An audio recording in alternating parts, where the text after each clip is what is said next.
We'll before we wrap up the business talk, on the conversion rate, unlike your average order value, conversion rate will go up and down, right? So it's always fluctuating. Sure. What kind of a fluctuation is something that says to you, I need to look into things? Yeah, I would say anything above or below a half percentage point to an actual percentage point Really? is can be enough to flag it. Again, it depends so much on how much noise, or not necessarily noise, but how many other parties are listing that product. But I will say, like, take that with a grain of salt, because if you're managing a really, really large catalog and you've got alerts attached to 1 or 2 percentage point drop on conversion rate, you're probably going to be just like peppered with alerts coming Right. out of your data.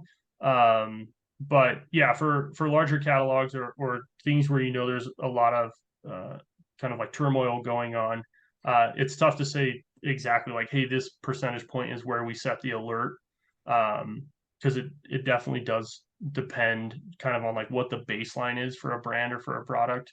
But anywhere from 5 to 10% increase or decrease is notable in my book, and worth taking a look at. And what is the drop calculated on? Is it? It's not daily, of course, right? So you are. Yeah. I'm assuming you are capturing the data daily, and then you're looking at the weekly Yeah, so average, it'd be and then worth that looking at. weekly average drops, right? Yeah, I would say weekly average drop is where, again, knowing when you see something saying, hey, warning, how long does it take to diagnose and truly make a change? Obviously, it's a continuous march to shorten the amount of time it takes to diagnose a symptom and then act upon it and fix things. But I would say that, generally speaking, weekly is typically fast enough, with maybe the exception of some tentpole events like Prime Day or Turkey 5, where you're like, I've got to be on things by an intraday cadence instead of a weekly cadence, which typically, is okay for the majority of the Yeah. year. Okay. So what you want to do is, what that means, practical terms, is you want to know your weekly average for each SKU, what your conversion rate is, and if this week's weekly average is you said 5% below. Yeah, like 5 to 10%. Again, it depends on brand and kind of, or product, and what the baseline is. But I would say anytime a product drops its conversion rate by 10%, that's something that you definitely want to know about and understand. So that's, just to clarify, 10% of your conversion rate, or 10% drop in the conversion rate? I'd say 10% of the conversion rate, not So 10%. Like, if you go from 25% conversion rate to 15% conversion rate, that would be terrible. But also going from 25 to 20 is, I think. Well, I mean, just to make it round, so let's say that 30% is your conversion rate, and Yep. 5% of 30%, and 5% of 30 is 1.5, right? Yep. So 30% drops to 28.5. That's a cause for concern, right? It's a warning to tell me to go take a look. Yes. Okay. So that's what I mean by 5% of the conversion rate, not exactly. 5%, not 30 going down to 25. Yeah. No, it's 30 going down to 5% of 30 is 1.5. Go down to 28.5. That's a cause for concern. And what do you do if there is such a drop? What are you looking at? No, absolutely. Check out the PDP first and foremost. Go take a look into Seller Central, take a look at your inventory.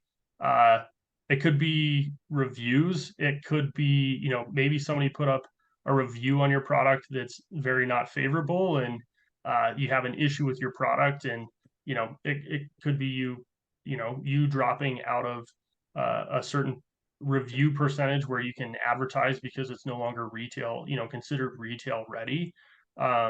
So checking the front end, checking the back end of Seller Central, pulling out reports and just trying to find some of the outliers. And again, depending on what data visualization software you use, stuff like Tableau, they have uh, um, they have like widgets where they call it, I believe it's Einstein, where they'll be able to extrapolate anomalies within your data automatically for you, so that you maybe don't have to spend so much time kind of like trying to drill into, okay, what caused this outlier on this product, or this, all my products seem to be doing really well, but this one suddenly the conversion rate tanked. Like, what's the Yeah. metric behind the scenes that caused that decrease, to help By you the get way, again to the action yeah. faster.